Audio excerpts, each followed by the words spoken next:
Okay, we are ready to start. Thank you all for coming.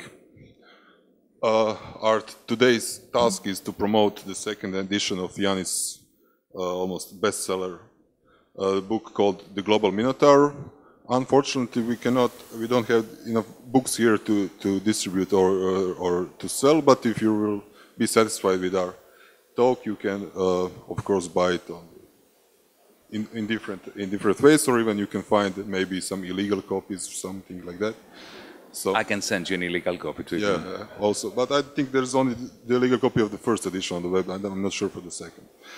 I think that most of you were also yesterday on the Yanis lecture, and that you're almost familiar. Do you know who he is? He's, of course, just to repeat it briefly, Yanis is a Greek economist, and that was important that he was a Greek economist during the crisis, not just an economist. And now he's teaching at the University of Texas in Austin. So we will start with the book. So in the book, Yanis somehow presented this historical, geopolitical, economical narrative of the development of the post-war 20th century global capitalism. So let's start there. As you said yesterday, the Second World War was a solution to the Great Depression, to the crisis of the 30s. So we are in a situation, 1945, the end of the war. The U.S. is the only surplus nation, and then what happens in the sense of development of the world capitalism with the leading position of the United States, and also the devastation of Europe, and also other parts of the world, the power of the Soviet Union. So what happened in 1945 concerning Bretton Woods and the later development in terms of what you call what was the global plan for the global economy in the 1945 after the war? Well, let me before I answer your question, let me say what the purpose of the book was. It was not to write a historical treatise. It was to answer a very simple question. A question that tortures most of us. Why is our world in the crisis that it finds itself in? Why did the crash of 2008 happen? And why is recovery nowhere to be seen at a global level? And instead what we have is a constant spreading of the crisis while it is evolving and transforming and mutating. That was the purpose of the book. And in trying to answer that, effectively what I'm saying is that in 2008, we had the breakdown, the implosion, the collapse of the second post-war phase of American hegemony. The post-war had two phases. One was the Bretton Woods, the global plan era, what I call the global plan. It started in 1944-45 and crashed and burned in 1971 with the collapse of the Bretton Woods system. Then there was a second period, which I call the Global Minotaur. And this was a metaphor that crept up on me at some point, because I needed to give this second American hegemonical phase from 1971 to 2008 a name. So, being Greek, I dug into the archives of Greek mythology, and I came up with a metaphor, an allegory, which I think was apt. So let me ask the question.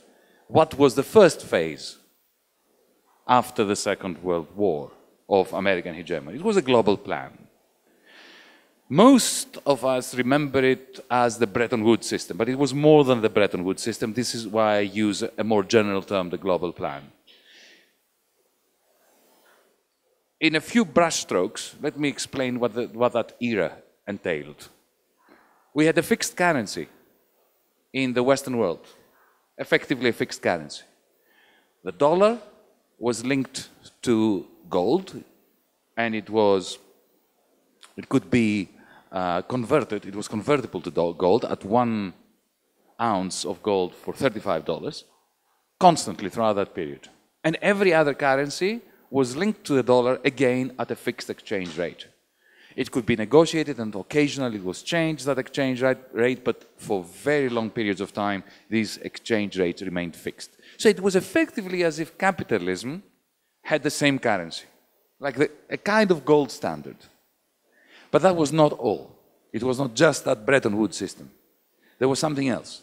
What the Americans had learned, the New Dealers, the successors of the Roosevelt administration, what they had learned, to their great detriment, from the collapse of the gold standard of the mid-war period, was that if you have a gold standard, if you have a fixed currency, binding together disparate capitalist economies, some of them being deficit economies, some being surplus economies, some being heavily oligopolized and industrialized, others being more rural, like Greece, which was part of that Bretton Woods system, and the gold standard. What happens is, there is a period of growth mediated by the common currency, the commonality of the currency, the stability that that common currency gives rise to, that creates a period of growth, which creates bubbles, which then burst, especially financial bubbles, which is what happened in 1929. And then when that financial crisis turns into a real economic crisis, factories closing down, you've seen Modern Times, Charlie Chaplin, right? Then what happens is the burden of adjusting to this new reality falls disproportionately on the deficit countries, on the deficit regions, not just the deficit countries. And then, because the burden of adjustment falls disproportionately on the deficit countries have to go into austerity, into cutbacks.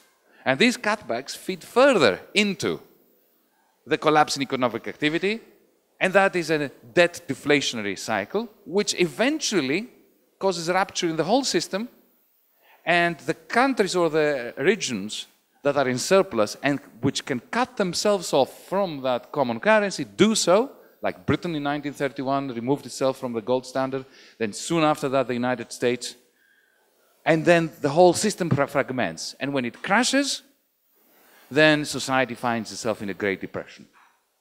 Now, the Americans knew that, because all the designers, the New Deal designers, who happened to be in government in Washington in 1944, 45, 46, had all experienced personally the immense costs, social costs of the Great Depression. And they were determined that the second version of the gold standard, the Bretton Woods system that they were creating after the war, would not suffer from that fate. So what did they do to avert it? They added to that fixed currency system something that was missing in the mid-war period. And I call that a surplus recycling mechanism. Remember, you have the deficit regions or countries and you have the surplus ones. So the idea is to create shock absorbers so that if there is a crisis, not all the burden of the adjustments of the crisis goes onto the deficit areas. To ensure that that wouldn't happen, the Americans were determined to take surpluses from the surplus regions and transfer them constantly to the deficit regions in order to bolster in the deficit regions the demand for the goods and the net exports and the surpluses of the surplus regions, therefore closing the loop and creating a sustainable recycling system, something that capitalism, based on markets alone, cannot do. This is what the New Dealers understood. Now, what was the surplus recycling mechanism of the global plan area? It was very simple. The Americans, the American administration, beginning with the Marshall Plan, but that was just one example of many, which I won't bother you with now, effectively, for the first 15 years of that global plan, from 1949 to 1964, took 70% of American profits, of American surpluses, and recycled them in Germany, in France, in the rest of Europe, and in Japan. Not out of philanthropy, but because they were enlightened, selfish policymakers, combination of enlightenment and selfishness, who understood that it was in the interest of American corporations that the Germans and the French and the Japanese have the capacity to purchase their cars and their refrigerators and their fighter planes, to add another dimension to it. That system worked perfectly well from the perspective of these policymakers, in the sense that capitalism had its golden era during those years. Capitalism was experiencing steady, zero inflation, very low unemployment growth that gave rise to the generation of a certain class of people who took it for granted that every year would be better than the previous year, something that could never have been taken for granted before under capitalism. But that global plan system was bound to die out. Why? Because by the end of the 1960s, the United States of America had no surpluses anymore to recycle. And that is why in 1971, on the 15th of August, Richard Nixon, the president then, declared the death of the Bretton Woods system and the beginning of a new era, which I call the Global Minotaur. So what was the reaction of the American administration policymakers to this new situation? Expecting that now the Germans and the Japanese somehow started to produce surplus in relation to the United States, and also what was their now solution to this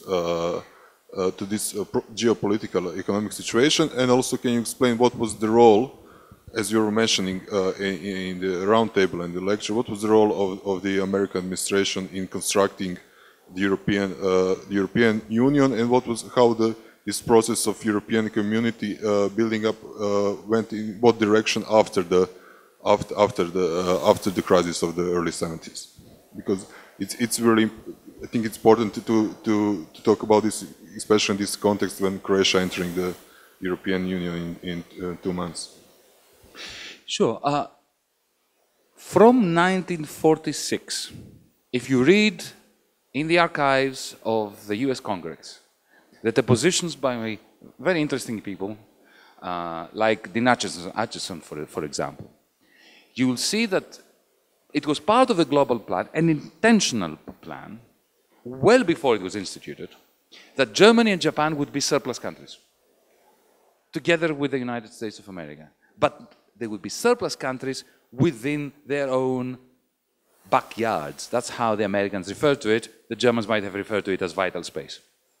So it was an intentional policy of Washington from 44, 45 onwards to create markets surrounding these center of capitalist industrial activity in Germany and Japan, vital spaces around them, that would be in deficit vis-à-vis Germany and vis-à-vis Japan.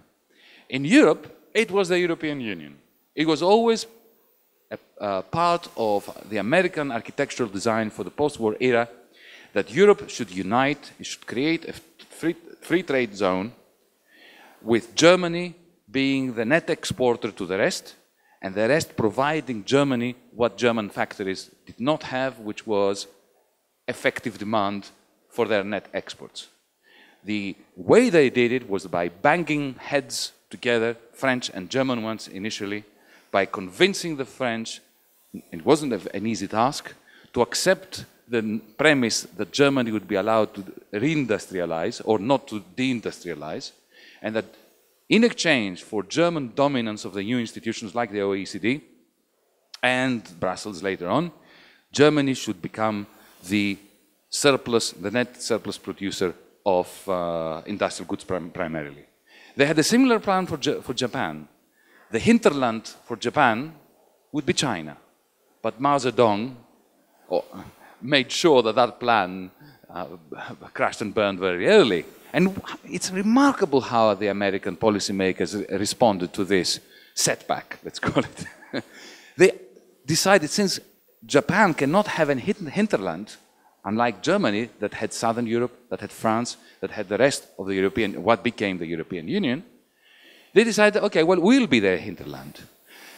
Have you ever wondered why it was that they allowed their own car industry effectively to be destroyed through the importation of Toyotas and Mazdas and Hondas? The Americans don't have any qualm about imposing tariffs and quotas, but they didn't with the Japanese industry. Well, no, because it was part of the global plan that Japan would be providing a pillar for this global plan through a strong currency, the yen, which would be supported by a strong industry. So it was not just that America would have surpluses. There were in their estimation, there would be one large pillar, which would be the dollar zone, and then there would be a yen zone and a Deutschmark zone.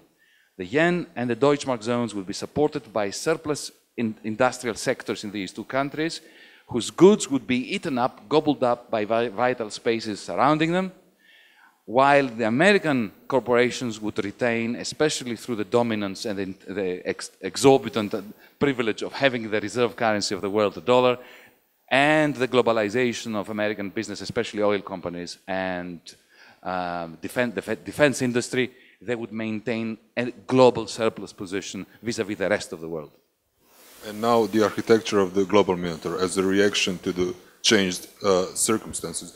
Just before you start there, do you think now you're somehow interpreting the crisis of the early 70s just in terms of these imbalances that happened through this plan? Do you think that this crisis is usually elaborated in Marxist perspective? It has something to do with the inherent logic of capitalism, be it tendency of the rate of the profit to fall, be it profit squeeze, this kind of theories, or you think it is mostly concerned with the way how the Americans constructed the geopolitical relations, and not so much, and it's not effect of this inherent contradictions capitalism as such?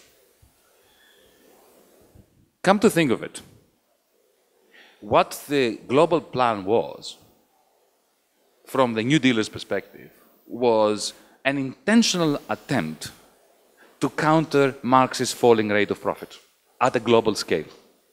It was an attempt to go beyond the market, to introduce extra market interventions in the global capitalist economy in order to ameliorate for what Marx described as the endemic crisis dynamic of capitalism and the falling rate of profit.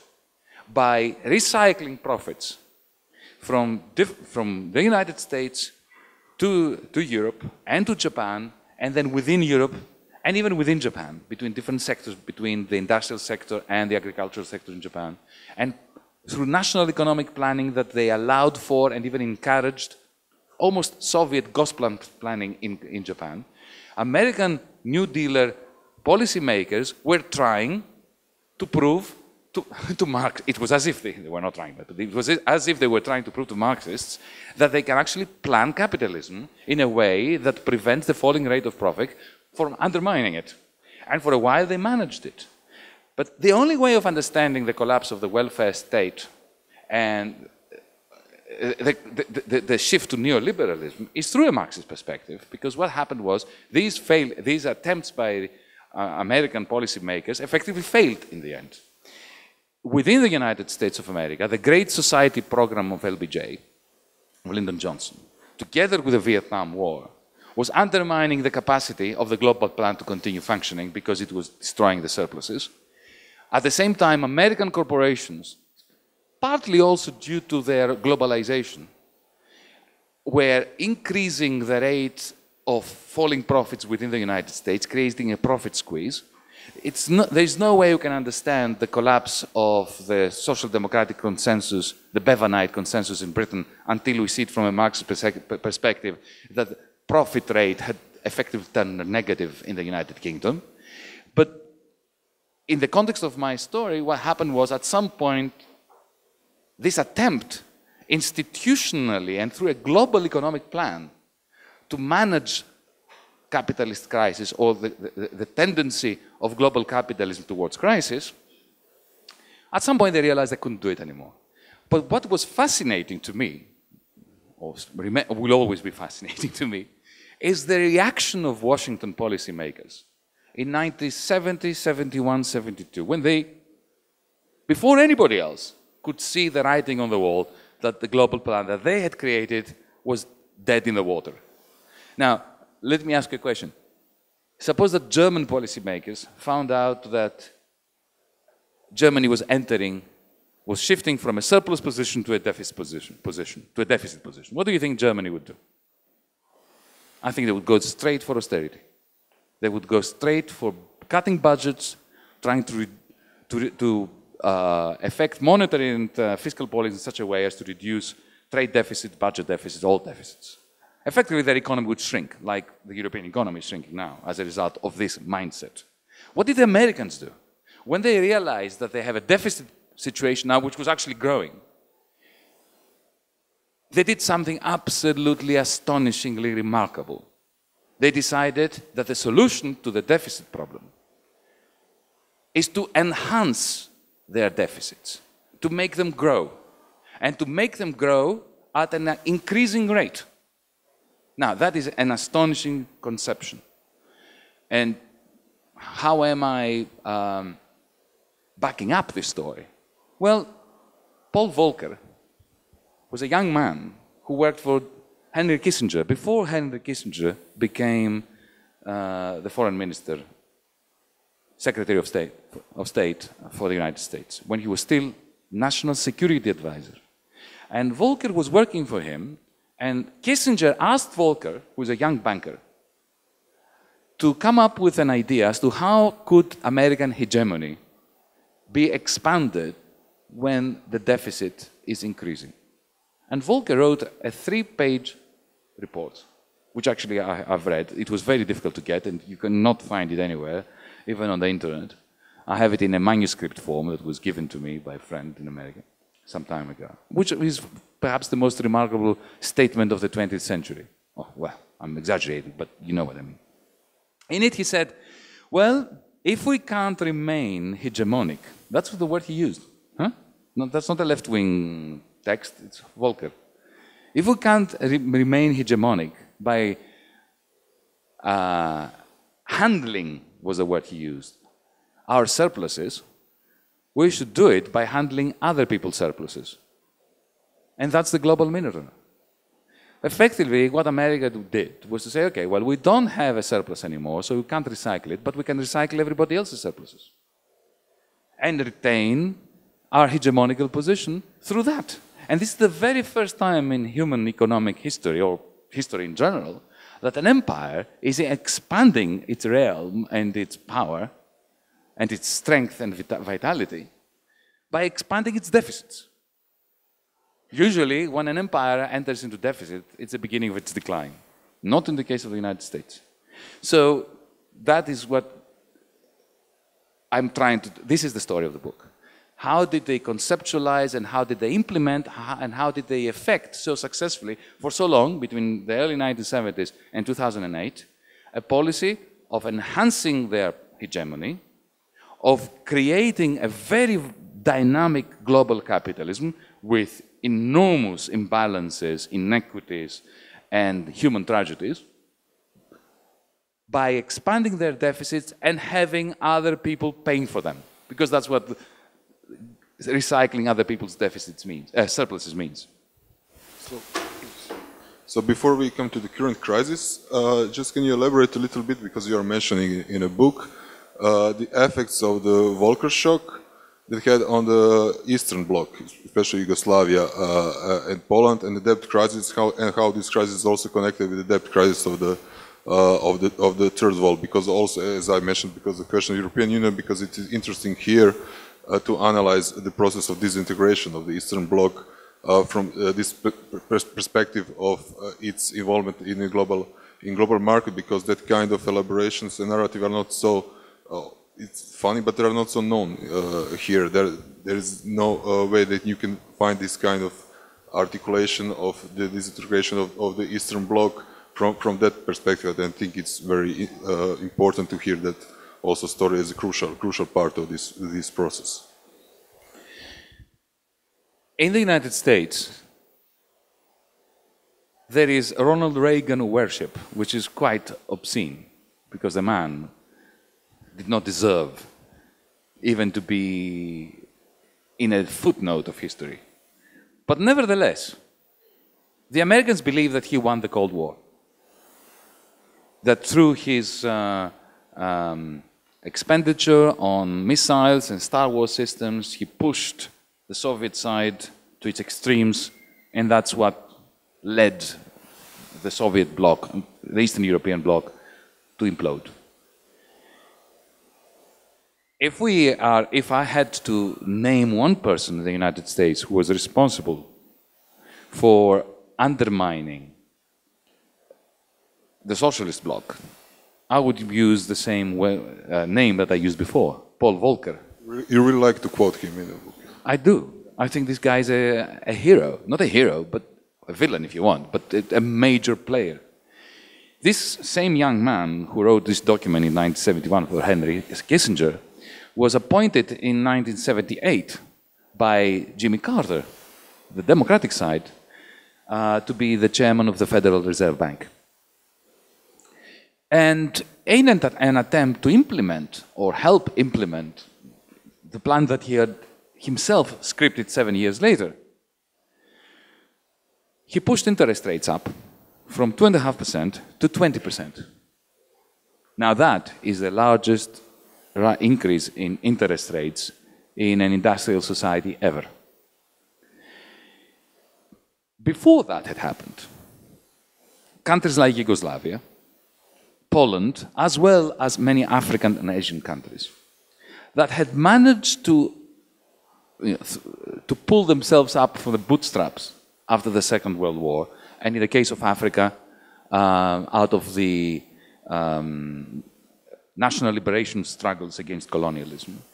They were setting up their states, they were hungry for infrastructural investments. During the period of the Bretton Woods or the Global Plan period, American banks, British banks, German banks were very highly regulated, as they ought to be, because of the New Dealers regulations that were introduced from 1933 onwards. So their margins for profiteering were very low. But when suddenly you have the Yugoslav economic miracle, because that's what it was in the 1950s and 60s, not according to Yugoslavs, but according to bourgeois economists in the West. I have friends who recall debating the Yugoslav economic miracle at Harvard University or the LSE and so on and so forth. What was the miracle from the perspective of bankers? It was just a very high growth rate. And an opportunity to come to Yugoslavia, to go to Poland in the early 1970s, before the Bretton Woods system collapsed completely, to go to Africa and lend their surplus cash, which they couldn't lend at any rate that they wanted in America, because they were very heavily regulated by the FDIC, the Fed, and so on and so forth. When those interest rates were pushed up to 20% by Paul Volcker, effectively that destroyed the non-aligned movement and the Soviet bloc in one very simple move. No missile, no Star Wars program was as effective in corroding from within the economic dynamism of countries like Yugoslavia and the Third World than that crisis, which became, as we all know, and Susan George has explicitly and very well described later, as a fate worse than death. So I will have one more question, then we open the questions for the audience. Okay, in this historical trajectory, now we come to the it's called epilogue till now, the current crisis. And do you still think that your metaphor of global minotaur still works after the 5 years of the crisis? And also, just can you explain a little bit this trajectory of how there's lots of explanations how it took so long, 30 years, to postpone the inevitable crisis of the 70s, to postpone it in the sense that it lasted, that the collapse just came 30 years after it. And also the question how the euro crisis was connected with this global mechanisms of producing crisis, and what was the specificity of the euro crisis because of its monetary structure and stuff. So I think, just to finish this historical way, and then of course audience can ask what they want, but maybe we can then debate about these political economic solutions. Now, very briefly, what happened with after the early 1970s, this plan by people like Volcker, but not just Volcker, to expand American hegemony by expanding the deficits, was based on a very similar idea: the reversal of what was happening under the Global Plan. So under the Global Plan, America, especially after the Second World War, was a surplus country. It was the only serious surplus country around the world. All the others were in ashes, right? And their idea was that they would recycle their surpluses to Europe and to Asia to create demand for American goods in order to perpetuate the surplus position of the American state, the American economy. When that died in 1971, they reversed that. So what happened was this. America operated like a huge vacuum cleaner. It was sucking into the American economy the exports of the German factories, of the Japanese factories, and later of the Chinese factories. The German, Japanese, and Chinese capitalists were accumulating profits from these net exports. But, and that was the brilliance of the Volcker plan, the idea was to create the circumstances in Wall Street such that the German, Chinese, Saudi, Russian later profits would voluntarily stream into Wall Street because they would get better returns there, therefore closing the loop and financing the American deficits. What was not intended by Volcker, and Volcker was exceptionally critical of the Reagan administration and Greenspan who took over from him, was that they did not see the effect of financialization in destroying this system. So the tsunami of capital that was coming from the rest of the world to Wall Street allowed Wall Street bankers to leverage this money up. If you give, it was about between $3 and $5 billion a day net that was flowing into Wall Street on average during those 30 years. 3 to 5 billion net a day. That is a lot of money. If you give those billions to bankers for a few minutes every day, not hours, I bet you, trust me, they will find ways of making it multiply. This was financialization. You get $1 and through lending it a million different times, especially when you devise the process of securitization and toxic derivatives, you make that, take $1 and you make it 100. This financialization, it was put it very simply, it was like giving a license to Wall Street to print their own private money on the back of the tsunami of capital that was coming in from the rest of the world. This financialization led from, let's take just 2 points in time. In 2000, for every dollar that was issued by the Fed, financialization in Wall Street and the City of London was creating $100. By 2007, for every dollar that was issued by the Fed, financialization was producing $1.2 million. So it was like, you know, the planet was not big enough for these huge pyramids of toxic money. And like all pyramids, you know, their fate at some point involves a collapse. They collapse under their own hubris. When that happened, and this is what happened in 2008, that recycling mechanism simply broke down. Now, you asked me about what has been happening since 2008. In 2008, 2009, American demand for German, Japanese, and Chinese exports fell by 45%. Right? Within 2 years, because of Ben Bernanke's policies in the Fed of effectively pumping trillions in order to refloat the bubble of the financial system, the trade deficit, the budget deficit of the United States increased even beyond what it was before 2008. However, if you look at trade data, you will see that American demand for German goods is 25% down today compared to 2007. For Chinese goods, 30% less. For Japanese goods, 60% less. That gives you an idea as to why you have this crisis of realization in Marxist terms at the global level, why you have recessionary forces, recessionary winds blowing all over the planet. The European Union, and in particular the Eurozone, was a construct which was predicated upon the continuation of that recycling mechanism. The way we create, what did we do in Europe really? We created a gold standard by creating the Eurozone, a fixed currency amongst our countries without a surplus recycling mechanism within us. what happened in the 1930s, therefore, was bound to happen in the Eurozone the moment a large-scale financial crisis happened, just like it happened in 1929. The New Dealers knew that. So the New Dealers always believed that if you are to create a fixed currency, you need to add to it a surplus recycling mechanism. Europe didn't.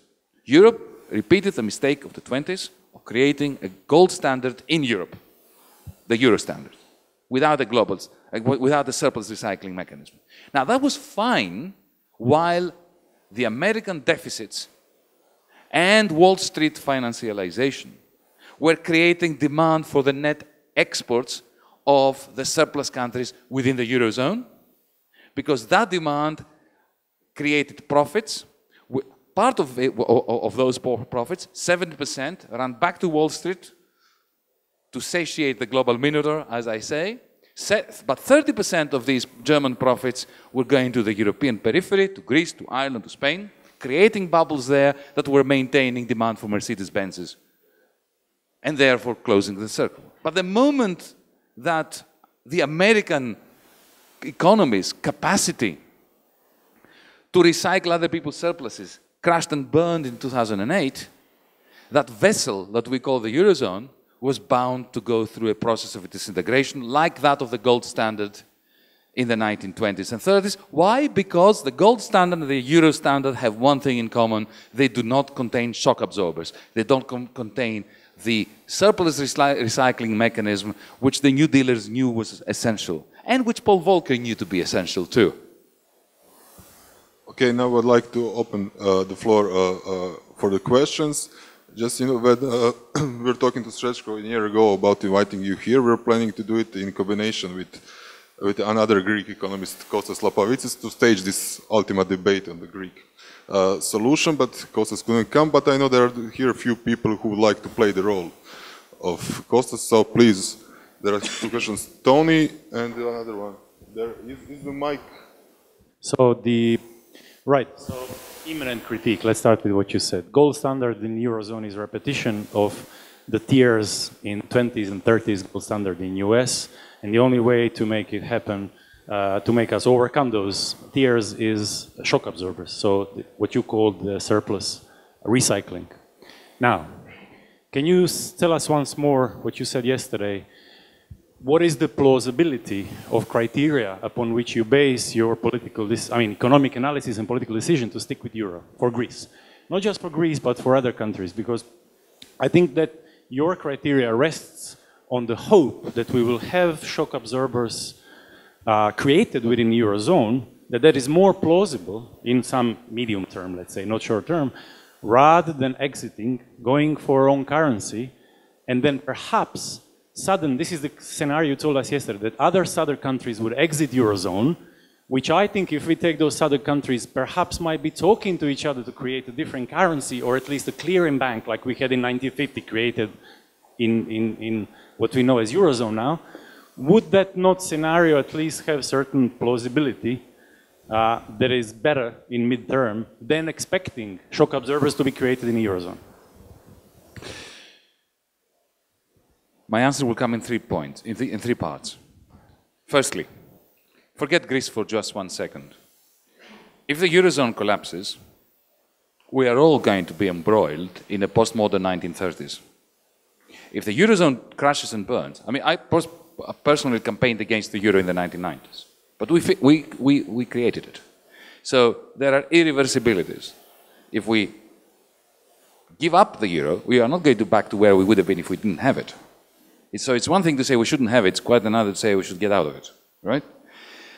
And if the Euro, the way that it was constructed, and the way that financialisation proceeded during the golden age, those 8 years, pretty good years of the Euro, and then crashed and burned and all that after that, with that history behind us, if now the Euro goes, we're going to have a massive depression in Germany and stagflation in the rest of Europe. The global economy will not be able to take that shock. China is going to go into reverse. Brazil is going to see all the improvements in poverty rates and so on go to smithereens. And therefore, the global economy is going to be detrimentally affected if the Eurozone goes. That's from an internationalist perspective. Now, let me speak from a Greek perspective.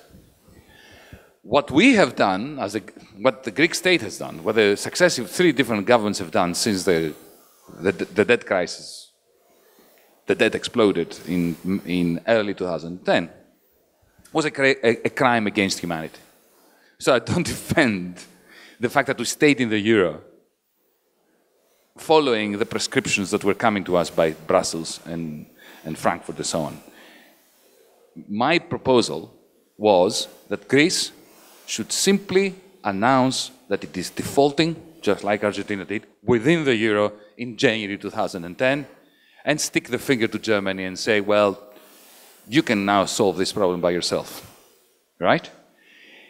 Why was I not supporting the idea that we should make an announcement that we are returning to the drachma? In other words, why am I buying half of the Argentinian strategy, but not the other half? Yes to the default, no to creating our own currency. Well, because Argentina had the peso. It had a currency that it could devalue. It had a peg, 1-to-1 between the peso and the US dollar, but it had the peso. Argentinians had the peso in their pockets. They had, the banks were stuffed with pesos. The ATMs would give you pesos. And it was simply a matter of saying, well, from now on, we devalue it. But when you don't have a currency, you can't devalue it. All you can do is you can announce that, you know, in 8 months, we are going to have a currency, which, by the way, we're going to devalue. Now, this, can you imagine a preemptive announcement of a devaluation 8 months before it happens? This is a recipe. It's a recipe for having all wealth liquidated and leave the country. Unless then, of course, we have armed guards at the borders to stop people from taking their money out. But that would mean that we have to get out of the European Union. And don't forget that Greece doesn't have something else that Argentina had. Argentina, at the moment when it was defaulting and sticking the finger to the IMF, which I really applaud them for, and I love them for it, okay? They had large tracts of land capable of producing millions of tons of soya beans that China wanted to buy at that moment. Greece doesn't have anything of the sort. So if given that we didn't have a ready-made export market, and we didn't have a currency to devalue, it would be suicidal to get out of the drachma. What we should do is create circumstances, plan B. We should start the process of thinking of creating a currency in case we need it, not just because we may choose to leave the euro, but because the euro may not exist after a while, if Germany leaves. Because that is more likely for me, as far as I'm concerned, that Germany would depart from the euro. Okay? Now, just to finish off, I don't have a dogmatic position on whether one should leave the euro or not. For me, it's a question of cost and benefits of human suffering. It's very simple. Cyprus, this is what I'm going to go next week to Nicosia to argue, should get out of the euro today. Because they're already out of the euro. They've already suffered the cost of exiting. They have capital controls, they have a destroyed banking system. Why have the Troika visits as well on top of that? But Greece has not had that yet. So I think that from an internationalist and a Greek perspective and a European perspective, the most effective radical policy would be for a Greek government to rise up, or a Greek prime minister or minister of finance, to rise up in ECOFIN, in the Eurogroup, wherever, and say, folks, we are defaulting. We shall not be repaying next May the 6 billion that supposedly we owe the European Central Bank. My God, you know, to have a destroyed economy which is borrowing from the European stability mechanism to pay to the European Central Bank is not just idiotic, but it's the epitome of misanthropy. Say no to that. But why step out? Put them in front of their contradictions. Make them face the contradictions of the Eurozone themselves. Because the moment the Greek Prime Minister declares default within the Eurozone, all hell will break loose. And either they will have to introduce those shock absorbers, or the euro will die anyway. And then we can go to the drachma. Another question. This is going to be a bit symbolic question. If we can go back to Greek mythology, we all know that Minotaur, the original one, was put in, was controlled by a labyrinth, by a maze. The Minotaur you spoke about is quite the opposite, is building his own labyrinth around the rest of the world. Who do you see, not persons, but or do you see the Daedalus and Icarus, the regional constructors of the labyrinth today, or is it possible in any way to say it in this term? Well, we shouldn't take metaphors too far. We should, but we should beware that our analytical capacity may be waning the more we delve into our metaphors. But let me say this, the equivalent between the labyrinth and the Minotaur in mythological Crete and the United States, that parallelism, I still like it because, let's think about it, in the United States of America, there were very few people who celebrated the deficit, the trade deficit of the United States, or the budget deficit. All of them were saying, they were making proclamations, especially before elections, that they want to reduce them, they want to eliminate the budget deficit. They still do. They don't mean it, of course, right? So the budget deficit and the trade deficit, which was the Minotaur, the global Minotaur, effectively, living in the labyrinth of the American political establishment, was a despised beast, even in the United States. They despised their deficits, and yet those deficits were instrumental in maintaining their hegemony. Similarly, according to myth, the Minotaur, which was a despised myth, it was a result of incest, the son of the queen, something that a terrible, horrible secret that nobody spoke about upstairs in the palace. And yet it was essential for maintaining the Pax Cretana. So that, there. Now, about Icarus and Daedalus, I don't want to go further. That would be taking the metaphor a bit too far, I think. So we have time for one or two more questions. Here. It's coming. Thanks. There was a similar book, although I must confess I didn't read it. Neither I did read your book, but I will read this summer both of them.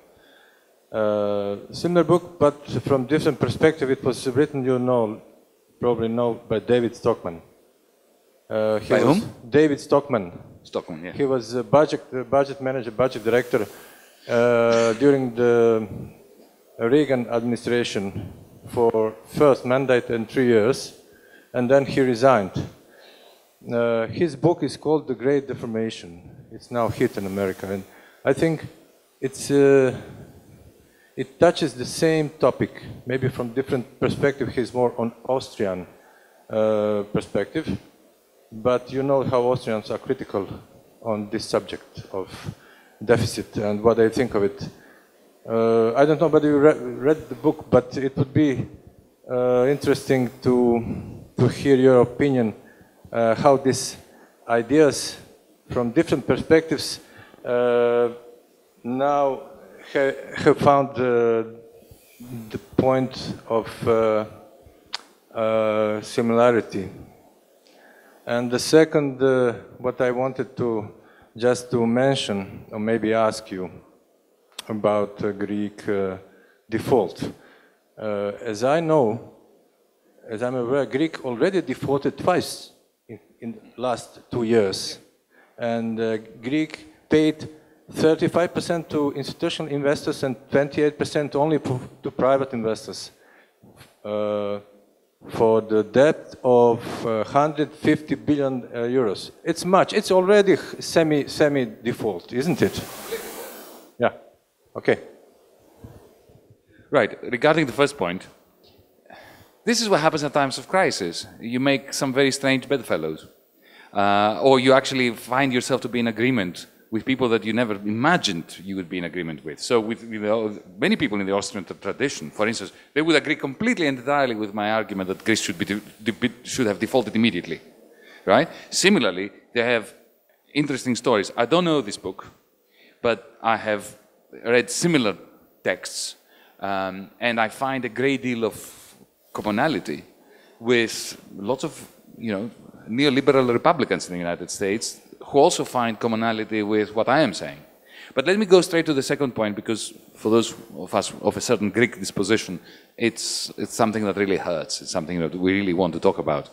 Now, my argument was that Greece should have defaulted before it entered into negotiations or as a preamble to any negotiations with European Union partners, and especially with the Troika and the IMF. You declare default, and then you invite both representatives of finance, international finance, and your European Union partners, say, okay, now, are there any ideas as to how we can minimize the costs to the international banks and to the local banks from our default? Come to us with our suggestion.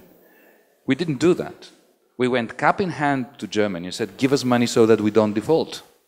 And at first they said no. They waited for months. The problem was getting worse because everybody could see that the default could not be averted. The Greek economy for 4 months died, negative investment, making the debt worse, and the capacity, eroding the capacity of the Greek economy to repay it. And then when they gave us the bailout, it wasn't the bailout.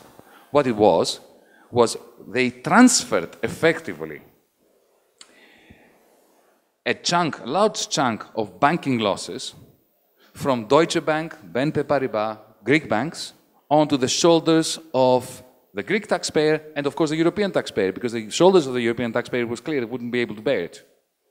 So, yes, there was a default, but it happened a year and a half, after the bailout loans were given. Effectively, that transfer of losses from the banking sector to the taxpayer happened first. Greece was indebted to the German taxpayer. And then the default that happened was too little, too late, and it affected effectively only the Greek banking sector, the Greek pension funds, and Greek citizens who had purchased some bonds, for their old age. So when you prevent a default from happening, you delay it, while transferring a large chunk of the debt to the official sector, and the official sector says, but that is not going to be defaulted upon. What you do is you create another period of 1 year of negative investment, because everybody knows that this is not a sustainable situation. So you have another year of negative investment, of collapsing GDP, collapsing economic activity, and then when the default comes, it doesn't help. It's not cathartic, to use another Greek word. Like a default in January 2010 would have been cathartic. If we had, like in Iceland, you have a short, sharp shock. After a while, financial markets start lending you again, because you don't owe anything anymore. So with tabula rasa, we start again. But we managed to default and retain an unsustainable debt. Only this time it was the debt to the ECB that does not accept any haircuts. Think about it.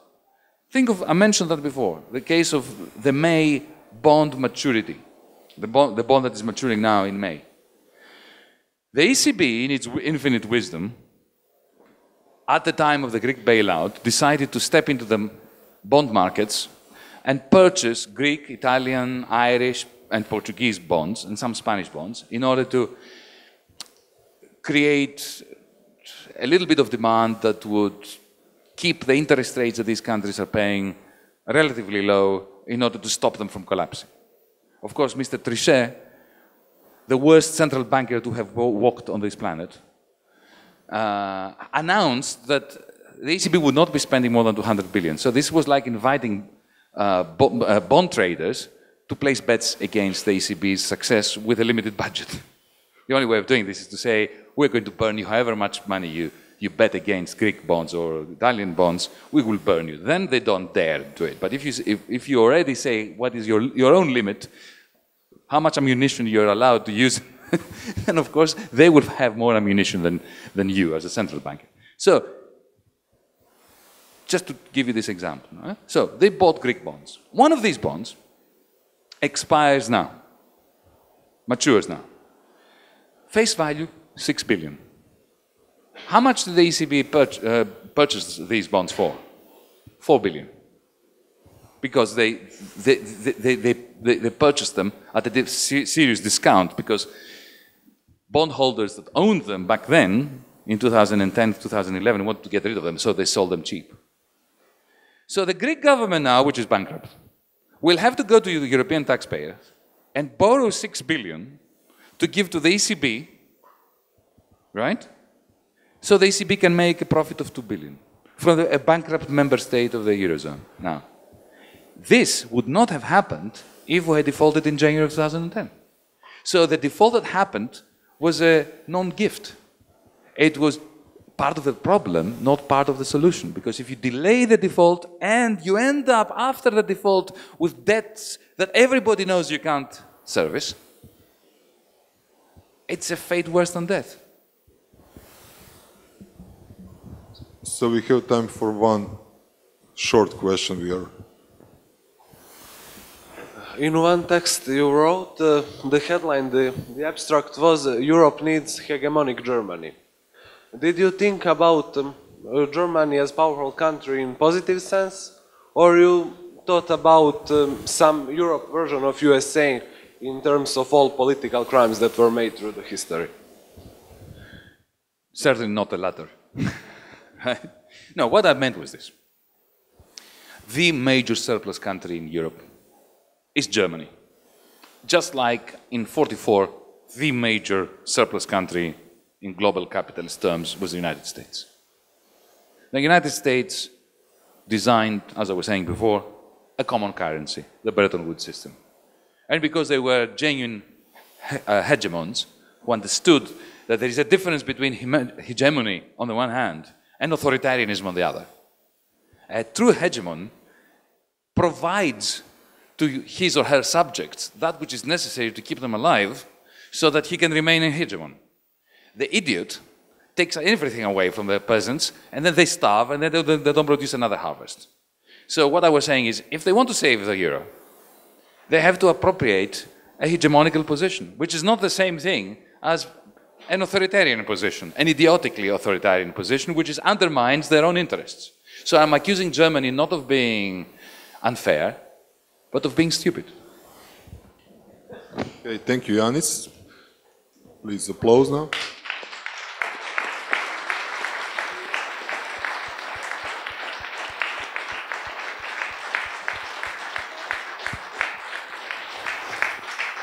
And now in the main hall you can watch another Greek guy, and at 9 another one. So.